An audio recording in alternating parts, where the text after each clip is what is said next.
Hello बच्चों, NCERT line by line series में आपका स्वागत है। मैं हूं डॉक्टर जकी जमाल और हम चैप्टर पढ़ रहे हैं sexual reproduction in flowering plants. और आज की इस वीडियो के अंदर हम पढ़ेंगे डबल फर्टिलाइजेशन। ये हमारी इस चैप्टर की 8th वीडियो है। इससे पहले हम 6 to 7 वीडियोस कवर कर चुके हैं। अगर आपने वीडियोस अभी तक नहीं देखे हैं तो आप प्लेलिस्ट में जाकर NCERT line by line series में जाकर उन्हें देख सकते हैं।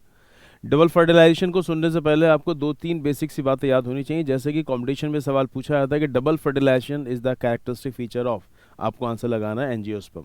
यानी केवल एंजियोस्पर्म में ही डबल फर्टिलाइजेशन देखा जाता है। इससे पहले एल्गी, ब्रायोफाइट, टेरिडोफाइट, जिम्नोस्पर्म, इन सब में फर्टिलाइजेशन तो होता है, मेल फीमेल गैमीट का फ्यूजन तो होता है, लेकिन डबल फर्टिलाइजेशन नहीं होता, दो फर्टिलाइजेशन नहीं होते। तो सवाल कॉम्पिटिशन में ये भी पूछा जाता है कि डबल फर्टिलाइजेशन का एम क्या होता है एंजियोस्पर्म के अंदर, तो आपको आंसर लगाना होगा एंडोस्पर्म फॉर्मेशन। अब एंडोस्पर्म का मामला क्या है? जिस तरीके से ह्यूमन रिप्रोडक्शन में आपने सुना था कि डेवलपिंग एम्ब्रियो के नरिशमेंट के लिए अल्लाह ताला प्लेसेंटा बनवाते हैं, बिल्कुल ऐसे ही फ्लावरिंग प्लांट्स के अंदर डेवलपिंग एम्ब्रियो के नरिशमेंट के लिए एक न्यूट्रिटिव टिश्यू बनाया जाता है, उसका नाम है एंडोस्पर्म। ठीक है ना। पिस्टिल कार्पल का डायग्राम आपको याद होगा। स्टिग्मा, स्टाइल, ओवरी, ओवरी के अंदर होता है ओव्यूल, ओव्यूल के अंदर होता है embryo sac. Embryo sac 7 sailed 8 nucleated structure है, जिसमें ऊपर कैलेजल एंड की तरफ 3 एंटीपोडल्स होते हैं, बीच में सेंट्रल सेल जिसमें 2 पोलर न्यूक्लियाई होते हैं, नीचे 2 सिनर्जिड और एक एक्सेल। पॉलिनेशन के बाद जब पॉलन ग्रेन लैंड करेगा स्टिग्मा पर, तो वहाँ पर पॉलन पिस्टल इंटरेक्शन होता है, और अगर वो कॉम्पेटेबल पॉलन है तो फिर बात आगे बढ़ती है और पॉलन ग्रेन जर्मिनेट कर जाता है, उसमें से निकलती है पॉलन ट्यूब, और उस पॉलन ट्यूब के जरिए 2 मेल गैमीट फाइनली एम्ब्रियोसैक में पहुंच जाते हैं। इस बीच एनसीईआरटी में ये भी बताया गया है पॉलन पिस्टल इंटरेक्शन में कि ये जो पॉलन ट्यूब है जब ये एंटर करके आगे बढ़ती है, तो मतलब प्रीवियस ईयर में भी इससे सवाल आ चुके हैं, तो पॉलन ट्यूब ओव्यूल में चाहे किधर से भी एंटर कर जाए, चाहे वो उसमें कैलेजल एंड से जाए या फिर माइक्रोपाइलर एंड से जाए या फिर किसी इंटैगुमेंट या फ्यूनिकल से, फाइनली जो एम्ब्रियोसैक के अंदर पॉलन ट्यूब की एंट्री होती है वो सिनर्जिड्स की तरफ से ही होती है। पॉलन ट्यूब की एंट्री से पहले उन 2 सिनर्जिड में से एक सिनर्जिड डीजनरेट कर जाता है, और डीजनरेटिंग सिनर्जिड के अंदर ही पॉलन ट्यूब एंटर कर जाती है। अब सवाल ये है कि क्यों पॉलन ट्यूब की एंट्री सिनर्जिड की तरफ से ही होती है? तो आपको याद होगा सिनर्जिड्स के ऊपर कुछ सेलुलर थिकनिंग्स थी जिन्हें बोला जाता है फिलिफोम एपरेटस। उनके अंदर से कुछ खास केमिकल निकलते हैं जिन्हें अट्रैक्टेंट्स कहते हैं, वो गाइड करते हैं एंट्री ऑफ पॉलन ट्यूब को। सिनर्जिड में एंटर करेगी डीजनरेटिंग सिनर्जिड में पॉलन ट्यूब, और वहां पर अपने 2 मेल गैमीट छोड़ देगी। फिर एक मेल गैमीट जाके फ्यूज करता है एक्सेल के साथ। जब एक मेल गैमीट एक्सेल के साथ फ्यूज करता है, इसे बोला जाता है सिंगैमी, या फिर इसे बोला जाता है generative fertilisation, and it result in the formation of diploid zygote. और यही डिप्लॉयड जाइगोट फिर बाद में जाके कन्वर्ट हो जाता है एम्ब्रियो में। दूसरा मेल गैमीट जाके फ्यूज करेगा with the 2 polar nuclei of central cell, और इन तीनों के जुड़ने से बनेगा ट्रिप्लॉयड प्राइमरी एंडोस्पर्म न्यूक्लियस, जो कि बाद में कन्वर्ट हो जाता है एंडोस्पर्म में, क्योंकि 3 न्यूक्लियस का फ्यूजन हो रहा है इसलिए होता है ट्रिप्लॉयड। और ये एंडोस्पर्म ही एक न्यूट्रिटिव टिश्यू की तरह काम करता है, डेवलपिंग एम्ब्रियो को नरिशमेंट प्रोवाइड करेगा। तो इसका मतलब ये हुआ कि फर्टिलाइजेशन होने के बाद जो चीज़ें देखने को मिलेंगी वो ये कि जाइगोट बनेगा जो कि कन्वर्ट हो जाएगा एम्ब्रियो में फ्रॉम एक्सेल। इसके अलावा बनेगा एंडोस्पर्म सेंट्रल सेल से, और इसके अलावा जो ओव्यूल है वो कन्वर्ट हो जाएगा सीड में, और जो ओवरी वो कन्वर्ट हो जाएगी फ्रूट में। मैं एक बार डायग्राम से आपको दिखा देता हूँ। ये मैं कार्पल पिस्टिल का डायग्राम बना रहा हूँ। मान लीजिए कि ये स्टिग्मा है, style, ovary, stigma, style, ovary, और ये मान लेते हैं कि ये फिलामेंट है, ये एंथर, पॉलन सैक से निकला पॉलन ग्रेन और वो लैंड कर गया स्टिग्मा पर। This transfer of pollen grain from anther to stigma is known as pollination, और ये पॉलन ग्रेन आ गया स्टिग्मा के ऊपर, ये कहलाता है पॉलिनेशन। ठीक है। अंदर इसके ओव्यूल भी होगा,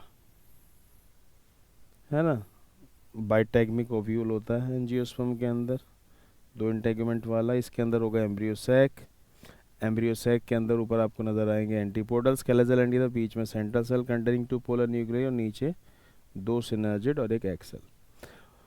होता यह है कि जब यहाँ पर ये पॉलन ग्रेन लैंड कर जाता है स्टिग्मा पर, पॉलन पिस्टल इंटरेक्शन होगी और बनेगी इसमें से pollen tube. Pollen tube stigma style को काटती हुई ओवरी तक पहुँचेगी, और फिर इधर ओवरी में ये फिर फाइनली एंटर करेगी ओव्यूल में।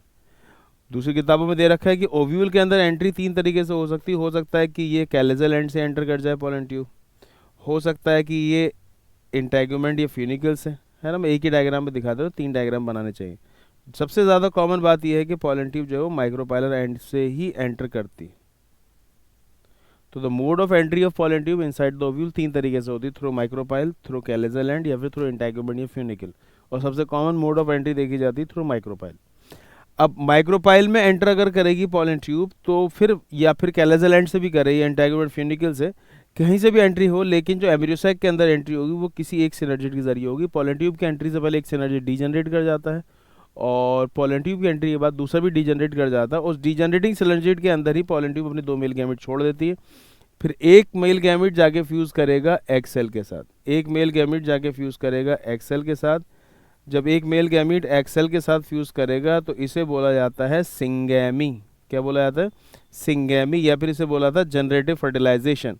और इसके रिजल्ट में बनता है डिप्लॉयड जाइगोट, और यही डिप्लॉयड जाइगोट फिर कन्वर्ट हो जाता है एम्ब्रियो के अंदर।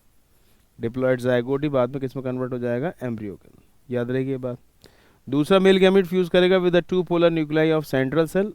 सेंट्रल सेल में 2 न्यूक्लियस होगा, मेल गैमेट का एक न्यूक्लियस होगा पॉलन ग्रेन से जो आया। तो जब तीनों फ्यूज करेंगे तो इसे बोला जाएगा ट्रिपल फ्यूजन, या फिर इसे बोला था वेजिटेटिव फर्टिलाइजेशन। क्या बोला था इसे? वेजिटेटिव फर्टिलाइजेशन, या फिर इसे बोला जाता है ट्रिपल फ्यूजन। ट्रिपल फ्यूजन, और इसके रिजल्ट में बनता है ट्रिप्लॉइड प्राइमरी एंडोस्पर्म न्यूक्लियस, और फाइनली ये कन्वर्ट हो जाता है एंडोस्पर्म में। क्योंकि 3 न्यूक्लियस से मिलकर बना है इसलिए एंडोस्पर्म जनरली ट्रिप्लॉइड होता है, और एम्ब्रियो क्योंकि डिप्लॉइड जाइगोट से बना है इसलिए एम्ब्रियो जनरली डिप्लॉइड होता है। तो फर्टिलाइजेशन होने के बाद एम्ब्रियो का फॉर्मेशन होगा फ्रॉम एग सेल, एंडोस्पर्म का फॉर्मेशन होगा फ्रॉम सेंट्रल सेल। इसके बाद इसके अलावा ये जो ओवरी है ये कन्वर्ट हो जाएगी फ्रूट में, ओवरी कन्वर्ट हो जाएगी फ्रूट में, और अंदर का जो ओव्यूल है ये कन्वर्ट हो जाता है सीड में। ठीक है। डबल फर्टिलाइजेशन को नौशीन ने डिस्कवर किया था 1898 में फ्रिटिलेरिया लीलियम। ये सवाल प्रीवियस में आया, देख लेते हैं एक बार एनसीईआरटी में क्या बताया गया। After entering one of the synergid, इन्होंने सीधे सिनर्जिड से कहानी शुरू की है। इससे पहले हुआ क्या होगा? पॉलन ग्रेन लैंड किया होगा, स्टिग्मा पर पॉलन ट्यूब का फॉर्मेशन हुआ होगा। इन्होंने पॉलन पिस्टल इंटरेक्शन कवर कर रखा है एनसीईआरटी में, इसलिए बात सीधे यहाँ से शुरू की। और ये पॉलन ट्यूब फाइनली एंटर कर जाती है इनटू द ओव्यूल। ओव्यूल में एंट्री के 3 तरीके हैं, या तो माइक्रोपाइलर एंड से, कैलेजल एंड से, इंटेग्रोमेट फ्यूनिकल से। Most common mode of entry of pollen tube inside the ovule is via micropyle. ठीक है ना। और अंदर फिर ये एम्ब्रियोसैक में पहुंचेगी। एम्ब्रियोसैक में एंट्री जो होगी पॉलन ट्यूब की सिनर्जिड की तरफ से ही होगी, क्योंकि उनके ऊपर मौजूद होते हैं फिलिफा एपरेटस। वो अपने अंदर से कुछ खास केमिकल निकालते हैं that guides the entry of pollen tube inside the embryo sac. ये सवाल भी कई बार आ चुका है। तो after entering one of the synergid the pollen tube releases the 2 male gamete into the cytoplasm of the synergid. ये लाइन कॉम्पिटिशन में पूछी जा सकती है कि पॉलन ट्यूब अपने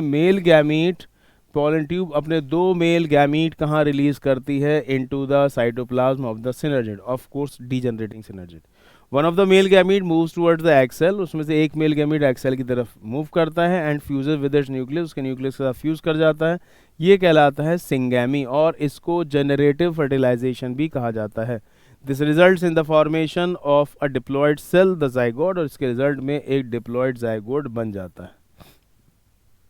the other male gamete moves towards the 2 polar nuclei of the central cell, 2 polar nuclei की तरफ मूव करता है located in the central cell and fuses with them to produce a triploid primary endosperm nucleus. क्योंकि 3 चीज़ें fuse हुई हैं, 2 nucleus central cell के, एक न्यूक्लियस मेल गैमीट का, तो इन तीनों को फ्यूज करने से ट्रिप्लॉइड प्राइमरी एंडोस्पर्म न्यूक्लियस बनेगा। और and this involve the fusion of the 3 haploid nuclei. NCERT बताती है कि यहाँ पर फ्यूजन 3 हैप्लॉइड न्यूक्लियाई का हो रहा है, इसलिए इसको ट्रिपल फ्यूजन भी कहा जाता है। ट्रिपल फ्यूजन भी कहा जाता है। बहुत सारी किताबों में ये दे रखा है कि सेंट्रल सेल डिप्लॉयड होता है, क्योंकि उसके अंदर 2 न्यूक्लियस आपस में फ्यूज कर जाता है। लेकिन एनसीईआरटी ने लास्ट तक ये बताया है फ्यूजन हुआ 3 हैप्लॉइड न्यूक्लियाई का, यानी इसका मतलब ये हुआ कि एनसीईआरटी के हिसाब से all the cells of embryo sac are haploid, even the central cell is haploid. Binucleate आप कह सकते हैं अंदर 2 न्यूक्लियस, लेकिन वो आपस में फ्यूज नहीं हुए हैं। यहाँ लास्ट तक 3 न्यूक्लियस के फ्यूजन की बात हो रही।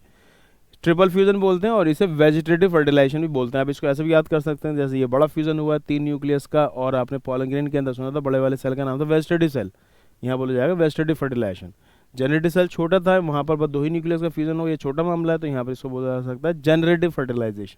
Since 2 types of fusion, syngamy and triple fusion, takes place in an embryo sac, the phenomena is termed as double fertilization.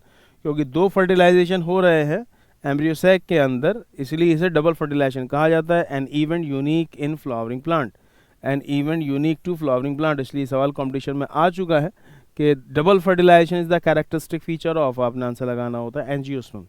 The central cell after triple fusion becomes primary endosperm cell. Central cell triple fusion के बाद बन जाता है primary endosperm cell and develops into the endosperm, और finally फिर वो endosperm में develop हो जाता है, while the zygote develops into an embryo, और जाइगोट डेवलप हो जाता है एम्ब्रियो में, और इसी एम्ब्रियो से फिर एक नया प्लांट बनेगा, ये प्लांट बेबी हो गया, और उसे नरिशमेंट प्रोवाइड करेगा ये एंडोस्पर्म।